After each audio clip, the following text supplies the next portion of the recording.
Joyeux Halloween les enfants! Qu'avez-vous prévu pour ce soir? Un film d'horreur? Une soirée costumée?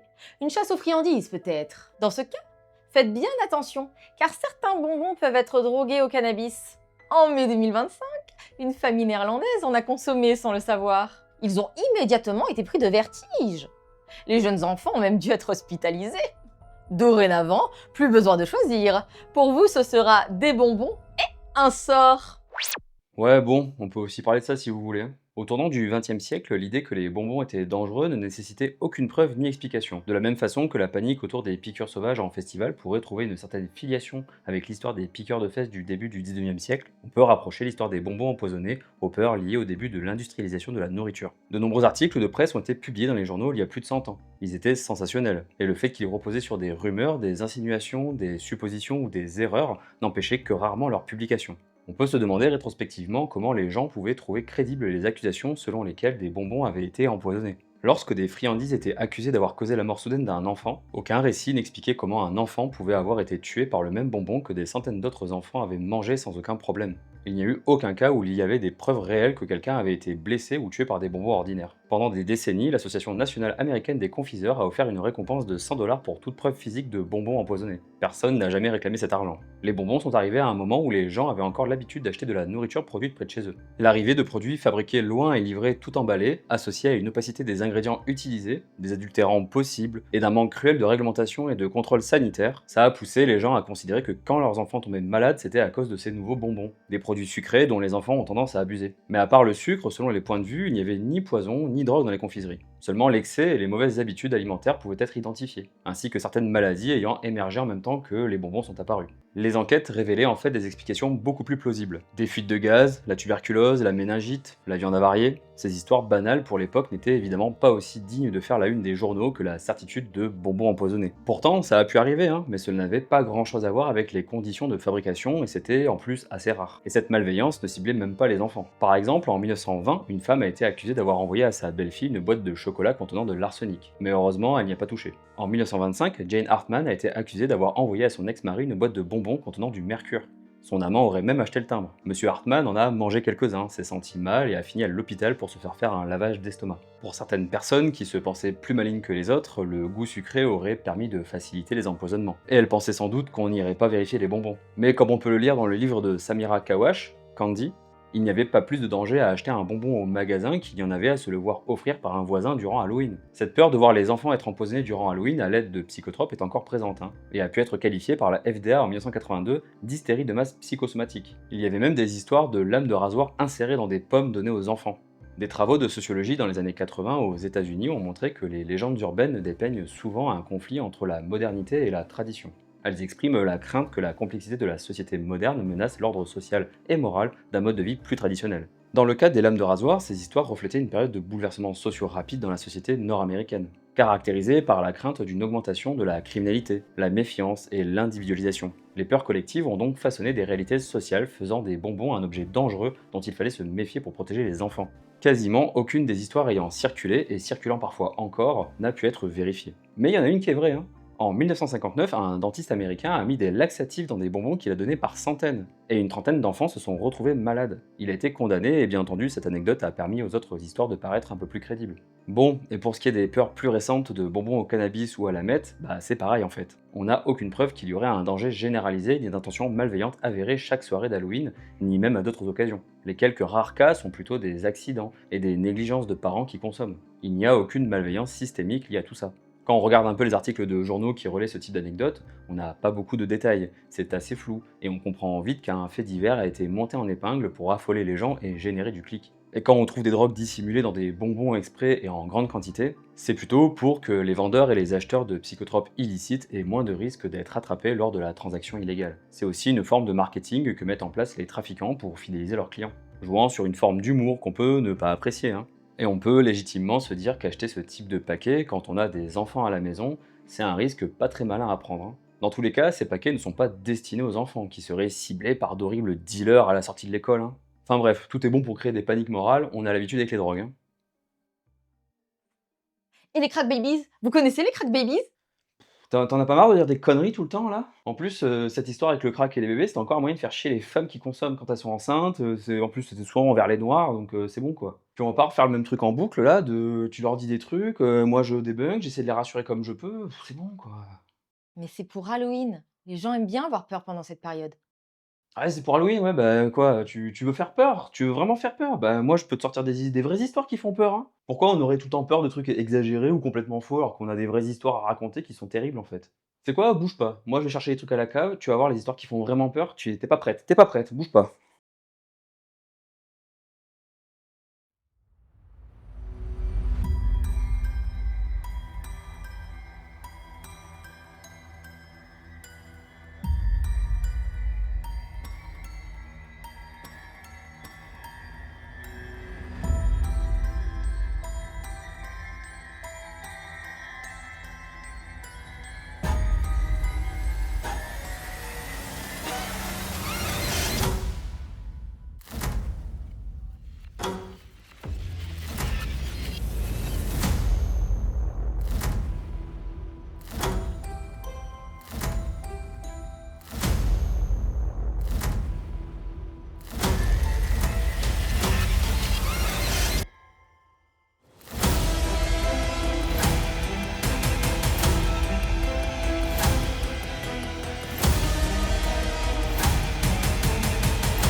Une donut? J'ai oublié ce que j'étais en train de dire.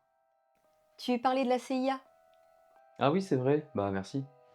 Bon, bah, comme je le disais, l'histoire américaine du XXe siècle est une source inépuisable de théories du complot en tout genre. Le souci, c'est que certains complots ont bel et bien eu lieu, hein. Et évidemment, un pays qui déploie énormément de ressources pour l'espionnage et le contre-espionnage dans un contexte de guerre froide, contre une autre superpuissance en plus, ça a de quoi faire marcher notre imagination. Les opérations sous couverture, le mensonge, la clandestinité, c'est la nature même d'organisations comme la CIA ou le KGB, qui l'une comme l'autre estiment agir dans l'intérêt supérieur de la nation. Et quand on place cet intérêt au-dessus de tout le reste, qu'on estime que tout est justifiable pour la sécurité du pays, et qu'on a argent quasi illimité, on tombe assez vite dans des méthodes effroyables pour y parvenir. Dans les années 70, il y a eu pas mal de remue-ménage aux États-Unis hein, à cause de l'affaire du Watergate, de la guerre du Vietnam, de la mise au jour de l'opération Paperclip et de la découverte d'un projet particulièrement sordide mené par la CIA, dévoilé par un article du New York Times en 1974. Les années 70 aux États-Unis, c'était rock'n'roll, hein, et pas forcément toujours dans le bon sens du terme.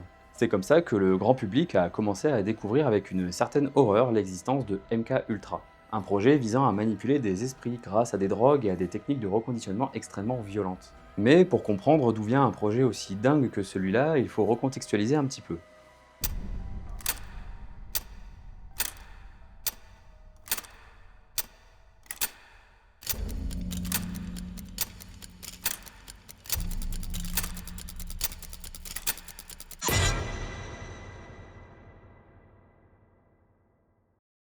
Avant même que la CIA n'existe, il y avait déjà, pendant la Seconde Guerre mondiale, une idée qui circulait dans l'armée américaine et les services de renseignement. Et si on pouvait développer un sérum de vérité, une drogue parfaite pour délier les langues, sans qu'on ait besoin de torturer qui que ce soit? C'est le Bureau des services stratégiques qui s'est donné pour mission de répondre à cette question.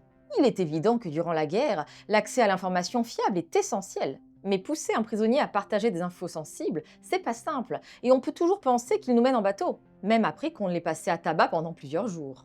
Les militaires étant des êtres aventureux, de nombreux tests consistaient en une auto-expérimentation pour tenter de décrire au mieux les effets des drogues utilisées. En 1943, le colonel George White a fumé une cigarette contenant du THC pur pour tester le principe actif du cannabis comme potentiel sérum de vérité. Il est tombé inconscient, bien trop défoncé, ayant sous-estimé la version synthétique. Parce que là, on ne parle pas d'un joint avec du cannabis un peu trop fort, hein, mais du THC fabriqué en laboratoire. Les dosages n'ont vraiment rien à voir. Et le type s'est dit qu'essayer ça pour voir ce que ça donne, c'était une bonne idée. Ah non. Ils ont aussi essayé la mescaline, la scopolamine et les barbituriques. Et puisque trouver une drogue qui oblige à parler n'était pas assez contraignant, ils ont posé des conditions supplémentaires. D'abord, le psychotrope devait pouvoir être administré sans que la personne ne le sache. Ensuite, cela devait induire une humeur propice à la discussion et pousser à dire la vérité. Le produit ne devait pas être addictif ou nocif psychologiquement. Enfin, il ne fallait aucune suspicion et aucun souvenir à la suite de cette expérience vécue. Facile, hein? Toujours pas. Ça n'a pas fonctionné, malgré un certain nombre de tests. Ils ont été obligés d'admettre qu'il manquait quelque chose pour que ça marche. Puis, la guerre s'est terminée et la CIA a été créée en 1947, la même année que le projet Chatter. La marine américaine a voulu développer ce programme pour la simple raison que les Russes étaient suspectés d'utiliser des techniques de manipulation mentale et des drogues pour faire parler les prisonniers. La guerre froide, quoi. Si mon rival fait un truc, alors je dois faire pareil, voire pire. Le projet Chatter a repris des expérimentations avec la mescaline, la scopolamine, mais aussi le LSD. Un des scénarios qui occupait l'esprit des scientifiques qui travaillaient dans le projet Chatter était le suivant. Si quelqu'un avait caché une bombe atomique dans une de nos villes et que nous avions 12 heures pour la trouver, comment ferions-nous pour faire parler le suspect?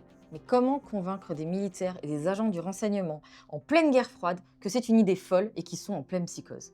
C'est pas possible.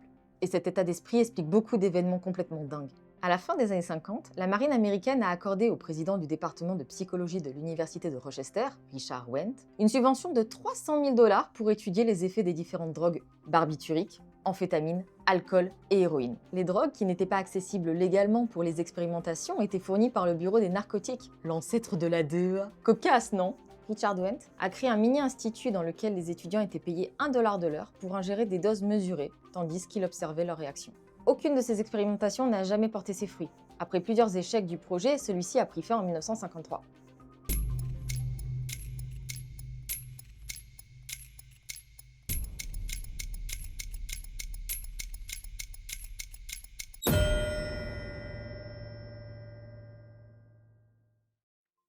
Le projet Chatter a existé en parallèle du projet Bluebird, ce dernier ayant été approuvé en 1950. Dans le contexte de la guerre froide, les Américains étaient prêts à mettre énormément de moyens pour toujours dépasser les Russes en tout point. En plus, les Américains sont persuadés, en 1949, que les Russes ont avancé leur capacité de contrôle mental. L'affaire autour du cardinal hongrois Joseph Mindszenty, qui avoue aux autorités soviétiques des crimes qu'il n'aurait pas commis, perturbe énormément le monde occidental, qui voit là une manipulation des propos du cardinal par les agents du KGB. Pour la CIA, il est impossible d'observer cet événement sans réagir.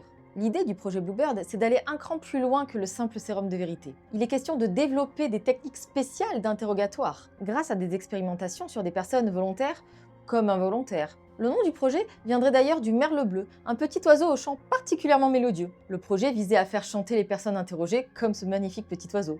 Ils avaient le sens de la poésie. Le projet gagne vite en ampleur et Allen Dulles, futur directeur de l'agence, est recruté en 1950 pour superviser les opérations de la CIA à l'étranger, dont le projet Bluebird. Il travaille alors avec des personnes qui obtiendront plus tard des postes importants dans l'organisation. James Jesus Ingleton, chef du service du contre-espionnage, Frank Wisner, qui allait bientôt devenir directeur adjoint chargé des plans, Richard Helms, qui 20 ans plus tard allait accéder au poste le plus élevé de la CIA, celui de directeur. Ce projet fut l'endroit où de grands esprits se sont rencontrés. De grands esprits tordus, certes, mais tout de même. Très vite, le projet est étendu. Des équipes sont constituées pour mener des expérimentations de manière simultanée dans différents endroits du monde. Des safe houses sont mises en place, en Allemagne et au Japon notamment. Ce sont des endroits où les personnes interrogées pouvaient être emmenées et questionnées par les équipes de Bluebird. L'armée américaine avait des bases un peu partout dans le monde après la guerre, notamment dans les pays vaincus ou libérés. Et ces bases assuraient, entre autres, la protection des safe houses, occupées par les équipes de Bluebird de la CIA. Au programme du projet, hypnose, électrochoc, injection de drogue, l'équipe, basée en Allemagne, pouvait même compter sur les conseils avisés d'un ancien médecin général nazi, le Doc Fischer, Walter Schreiber de son vrai nom. Il était notamment connu pour torturer des prisonniers dans des camps d'extermination. Il a aussi fait injecter de la mescaline à de nombreux prisonniers. En gros, un énorme enfoiré. N'ayons pas peur des mots. Pour les personnes qui supervisaient le projet, il devenait de plus en plus évident qu'il y avait besoin d'un meilleur cadre pour récolter des données, comprendre ce qui fonctionnait et ce qui ne fonctionnait pas. Un homme a été recruté pour aider à améliorer le projet en profondeur, Sidney Gottlieb.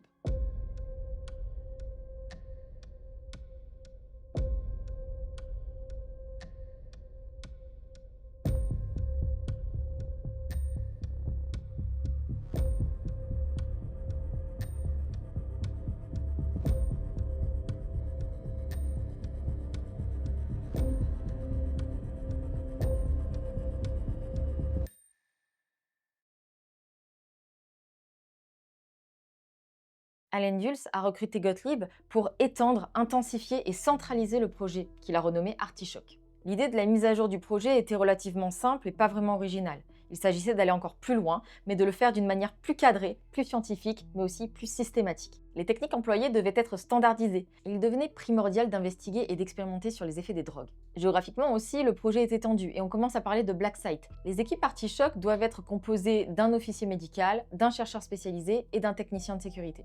En 1952, 4 équipes étaient en opération, en Allemagne de l'Ouest, au Japon, en France et en Corée du Sud. Les techniques employées sont encore l'administration de drogue et la torture à base d'électrochocs ou de températures extrêmes. Mais la grande obsession de Gottlieb, c'est surtout de trouver un moyen de laver les cerveaux des personnes, pour mieux les contrôler, leur faire des choses sans même qu'elles en aient le souvenir après coup. Et pour lui, un psychotrope répondait parfaitement à son désir, le diéthylamide de l'acide lysergique, ou LSD-25, synthétisé quelques années plus tôt par Albert Hofmann. Gottlieb l'a d'ailleurs testé sur lui-même, l'a mis dans les boissons de ses collègues, sans les prévenir, et en a administré des doses conséquentes à de nombreuses personnes volontaires comme involontaires. Et malgré les nombreux essais qui ne laissaient pas penser que le LSD pouvait servir de sérum de vérité ou d'outil de reconditionnement de l'esprit, Gottlieb est longtemps resté persuadé qu'il fallait toujours continuer à creuser plus dans ce sens. Pour lui, le LSD était la clé qui permettrait le contrôle de l'esprit et même plus. On peut faire l'hypothèse que l'abus de substance a perturbé le scientifique et sa vision du monde, avec cet arrière-plan omniprésent de la peur du communisme et des soviétiques. Les équipes de la CIA étaient remplies de patriotes nationalistes, prêts à tout, et pour certains traumatisés par la guerre, et ce qu'ils imaginaient possible s'ils se faisaient attraper vivants par l'ennemi. Gottlieb, chimiste de formation, a d'ailleurs fabriqué de nombreuses pilules servant à se suicider en cas de situation désespérée en territoire ennemi. Pour mettre sur pied un projet encore plus efficace, il avait besoin d'encore plus de ressources. Il lui fallait plus de personnes pour travailler sur différents aspects du comportement humain, sur différents moyens de coercition. Il avait besoin d'un projet plus grand, plus ambitieux et encore plus secret. Et donc, en 1953, il obtint ce qu'il désirait le plus, un projet pour les gouverner tous, un projet pour les trouver, un projet pour les amener et dans les ténèbres les lier.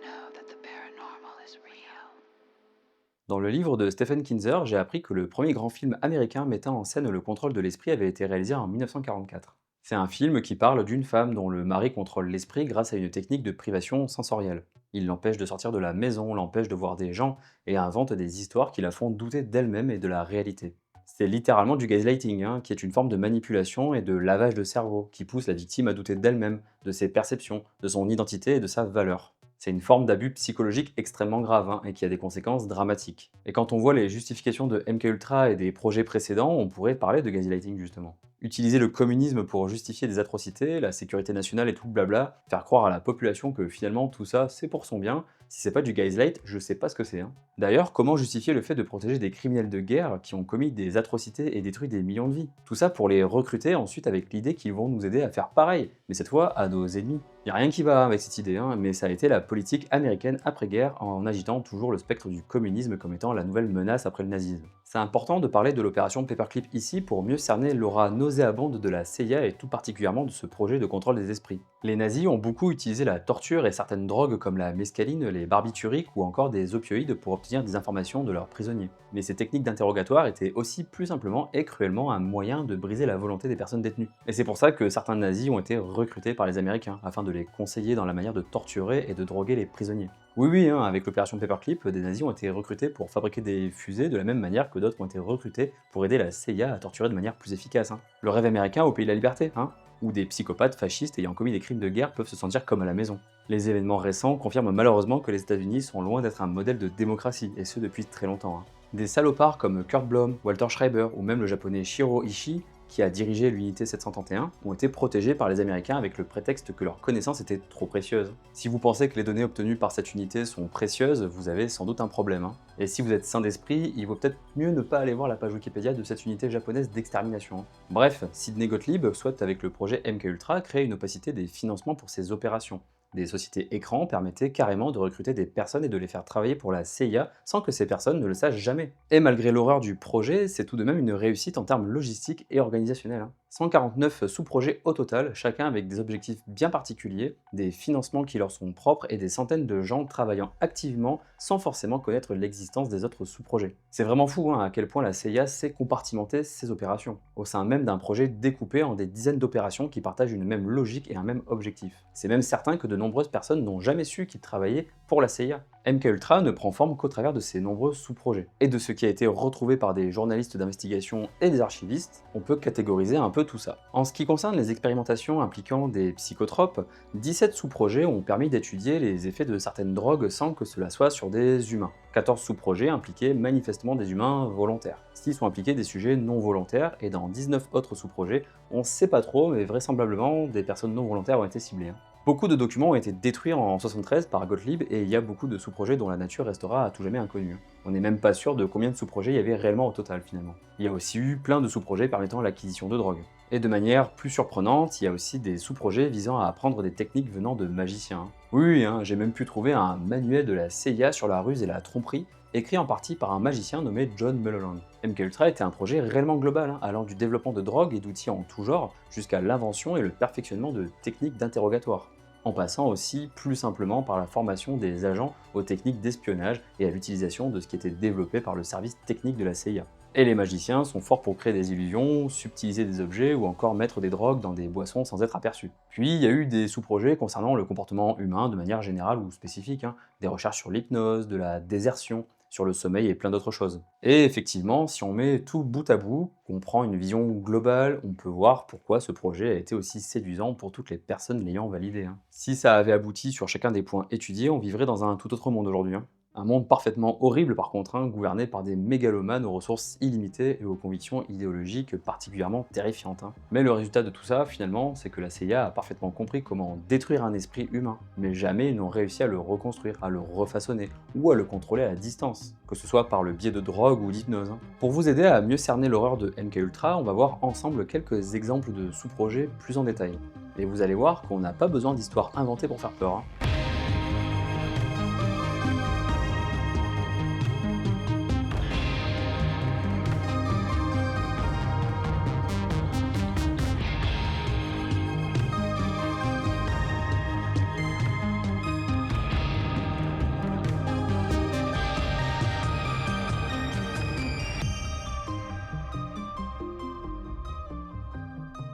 MKUltra se voulait plus méthodique et scientifiquement solide que ses prédécesseurs, et sous les instructions de Gottlieb, de nombreux médecins ont intégré le projet pour lui donner un vernis de rigueur et de scientificité. Harris Isbell, directeur d'un centre de recherche sur l'addiction dans le Kentucky, a été l'un d'eux. Officiellement, ce centre était un hôpital, mais il fonctionnait plutôt comme une prison. La plupart des détenus étaient des marginaux afro-américains. Et dans les années 50, aux États-Unis, toute personne non blanche ne pouvait pas prétendre aux mêmes droits et à la même considération que les blancs. Je pense qu'il est inutile de rappeler la condition des Noirs durant la ségrégation. Ça faisait d'eux des sujets idéaux pour des expériences clandestines et tout à fait dégueulasses sur les drogues. Les contrats d'Isbell comprenaient le sous-projet 73, visant à vérifier si le LSD, la mescaline ou d'autres drogues pouvaient rendre les utilisateurs plus réceptifs à l'hypnose. Le sous-projet 91 qui avait pour but de réaliser des études pharmacologiques précliniques nécessaires au développement de nouveaux produits psychoactifs. Et le sous-projet 147 qui visait à étudier les drogues psychotomimétiques, c'est-à-dire des drogues qui provoquent des délires et des hallucinations. Dans ses publications, il qualifie les détenus de volontaires, mais le degré de leur consentement éclairé est toutefois très discutable. On ne leur a pas dit quel type de drogue on leur administrait, ni quels en seraient les effets. Pour les attirer, Isbell leur proposait des doses d'héroïne de haute qualité pour nourrir la dépendance qu'il était censé les aider à surmonter. L'un de ces articles fait référence à un volontaire qui pensait qu'il allait mourir ou devenir fou à jamais après avoir consommé trop de LSD, qui a demandé à ne plus participer et qui a dû être longuement persuadé avant d'accepter de continuer. Un autre médecin, Karl Pfeiffer, a dirigé 4 sous-projets.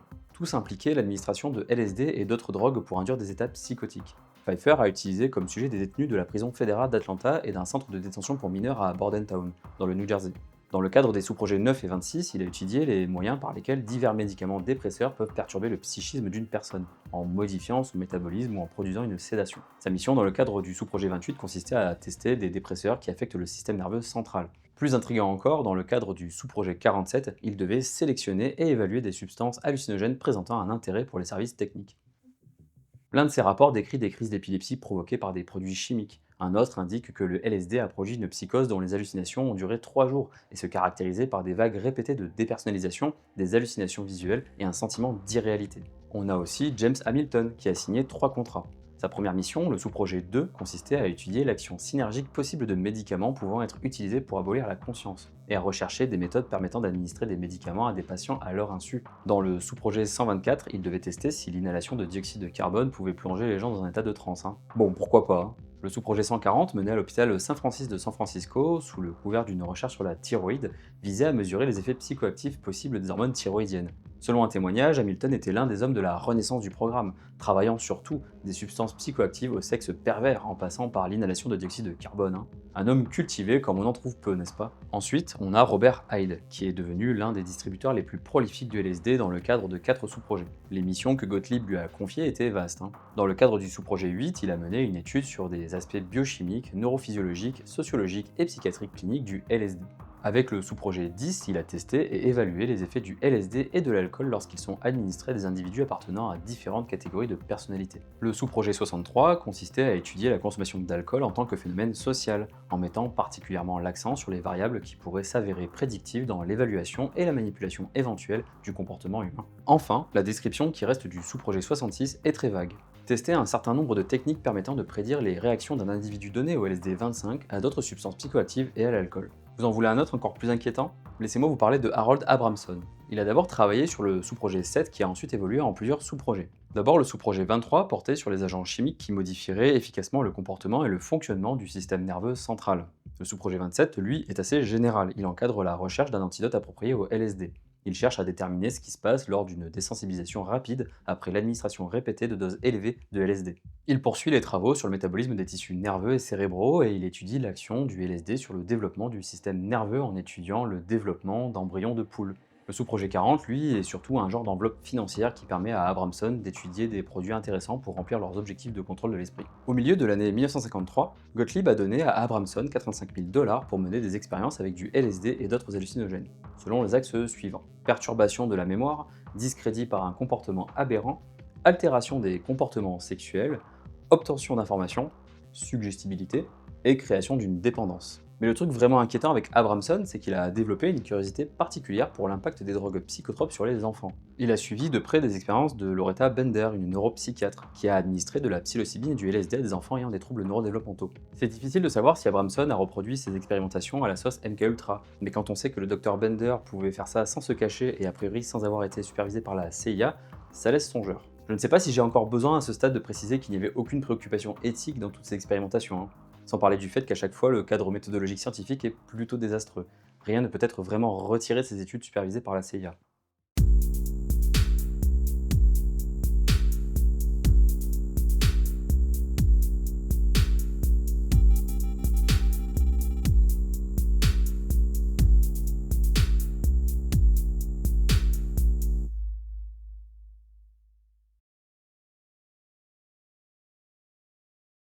Avant d'aller à la conclusion, laissez-moi vous parler de Midnight Climax. Vous vous rappelez le colonel dont on a parlé tout à l'heure et qui s'est mis KO tout seul avec un joint de THC pur? George Hunter White est devenu agent fédéral du bureau des narcotiques après être passé par l'armée, et en même temps il travaillait pour la CIA au travers du sous-projet 42, qu'il a lui-même baptisé Midnight Climax. Je sais pas pourquoi, j'imagine que ça collait bien à l'idée du sous-projet.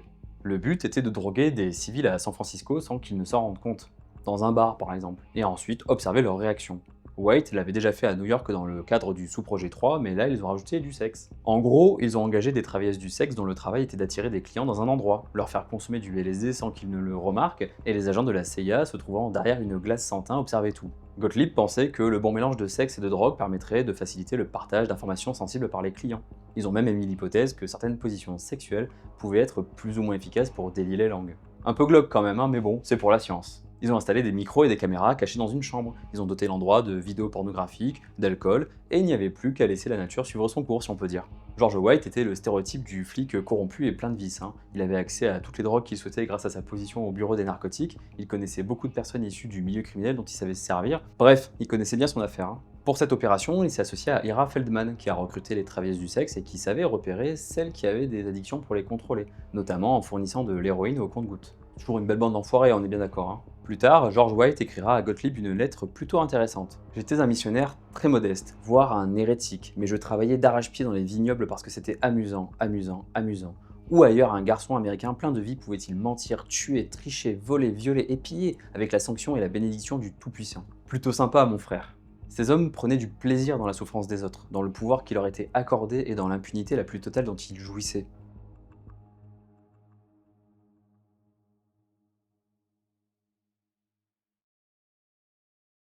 Il y aurait plein d'autres sous-projets à aborder en détail, des histoires louches à raconter, comme la mort de Frank Olson ou le pain maudit à Pont-Saint-Esprit 2 ans avant le début de MK Ultra. Mais il y a déjà beaucoup de vidéos et d'articles qui détaillent tout ça très bien, hein. En tout cas, MK Ultra a commencé à s'essouffler en 1963, au bout de 10 années d'activité et une expérience encore plus longue si on considère Artichoke, Bluebird et les premières expériences durant la guerre avec l'armée. Même Sidney Gottlieb, qui espérait une découverte révolutionnaire grâce au LSD, a fini par se décourager. Les sous-projets se sont éteints progressivement les uns après les autres jusqu'à ce que Gottlieb, au bout de sa carrière à la CIA, détruise de nombreux documents faisant référence à son projet juste avant d'être poussé vers la sortie par le tout nouveau directeur de la CIA. Il quitte l'agence en 1973. Certaines personnes disent que MKUltra existe toujours, ou qu'il y a eu d'autres projets dans le genre pour prendre la suite jusqu'à nos jours. Forcément, hein, cette histoire est la source de nombreux fantasmes et favorise les théories du complot en tout genre. On a même pas mal de séries et de films qui s'en inspirent directement et continuent du coup d'alimenter l'imaginaire collectif sur les complots venant d'organismes gouvernementaux. Mais pour moi, la réalité, elle est bien plus dramatique que ça. Les personnes qui ont le pouvoir n'ont pas besoin d'un cadre particulier, d'un protocole scientifique ou de quoi que ce soit pour justifier le fait de faire subir les pires sévices à ceux qui auront été identifiés, à tort ou à raison, comme des menaces pour nous. On voit par exemple que toute la logique sécuritaire actuelle n'a pas besoin d'un quelconque projet ou de technique spéciale d'interrogatoire qu'on pourrait améliorer indéfiniment. Le gouvernement a seulement besoin que le public le laisse faire et ne réagisse pas parce que, pour le moment, ça concerne les autres. Les mesures temporaires visant à lutter contre certaines menaces finissent toujours par être pérennisées, renforcées, systématisées, et on se dirige toujours plus vers un État autoritaire qui utilise l'argument de la sécurité pour justifier toutes ses décisions liberticides. À l'époque, c'était le communisme qui justifiait moralement les atteintes aux libertés individuelles. Aujourd'hui, on a le terrorisme ou même le narcobanditisme qui facilite le retour de quartiers de haute sécurité, la restriction encore plus dure des droits individuels et même la surveillance de masse. Et pourquoi mettre le paquet dans la sécurité, la police, les prisons, le durcissement de la loi, au lieu de mettre le paquet dans la prévention, l'éducation et la santé? Parce que chercher des solutions pour ne plus avoir besoin de mettre des gens en prison reviendrait à remettre en question le système socio-économique dans son ensemble, et que c'est impensable pour beaucoup de personnes. Et avec le retour d'une opinion publique favorable à la peine de mort, on pense bien que de plus en plus de gens considèrent qu'il est justifié d'utiliser la violence pour parvenir à assurer une certaine sécurité dans le pays, et surtout à maintenir le système tel qu'il est. Lorsque les dirigeants américains ont décidé après les attentats du 11 septembre de passer aux choses sérieuses, comme l'a déclaré Coffer Black, chef du contre-espionnage de la CIA, ils ont pu s'appuyer sur une longue expérience pour concevoir un ensemble de techniques d'interrogatoire extrêmes des prisonniers musulmans. Il leur a suffi de ressortir de vieux manuels, d'en modifier les recommandations et de les transmettre aux interrogateurs. Les transferts sont clairs. De Kurt Blom et Shiroishi au directeur du projet Bluebird, rebaptisé plus tard Artichoke, d'Artichoke à Gottlieb et MK Ultra, de MK Ultra à Kubark, de là au Human Resources Exploitation Training Manual, et de ces manuels à Guantanamo Bay, Abu Ghraib et au site noir de la CIA à travers le monde. Tout ça nous permet de voir d'abord que la loi, les règles, c'est pas pour tout le monde. En tout cas, certaines personnes seront sanctionnées, d'autres échapperont à leurs responsabilités. Et on voit parfaitement toute l'hypocrisie sur la question des drogues, notamment aux États-Unis. Les drogues, ce serait mal et dangereux, mauvais pour l'esprit, mais s'en servir dans l'intérêt de la nation, torturer des gens et les droguer à leur insu, là ça passe et c'est même grassement financé. Et effectivement, hein, même après que MKUltra a été dévoilé, personne n'a été condamné. Alors même que le FBI savait ce qui se passait et que de nombreuses personnes dans les plus hautes instances américaines savaient et que le monde a fini par savoir. Aucune sanction, seulement de piètres excuses à la famille de Frank Olson de la part du président Ford et un joli chèque pour passer l'éponge. Bon, tout ça pour dire qu'il y a de vrais complots, et qu'ils sont moins incroyables qu'on peut le penser. Au lieu de fantasmer des réalités alternatives, on devrait surtout se concentrer sur ce qui existe vraiment et qui influence négativement nos vies. Mais du coup, je peux leur raconter une histoire qui fait peur? Une vraie histoire, comme t'as dit, un complot que tout le monde devrait connaître? Oui, oui, vas-y, on a quelques minutes. Ok les enfants, on va parler du capitalisme néolibéral.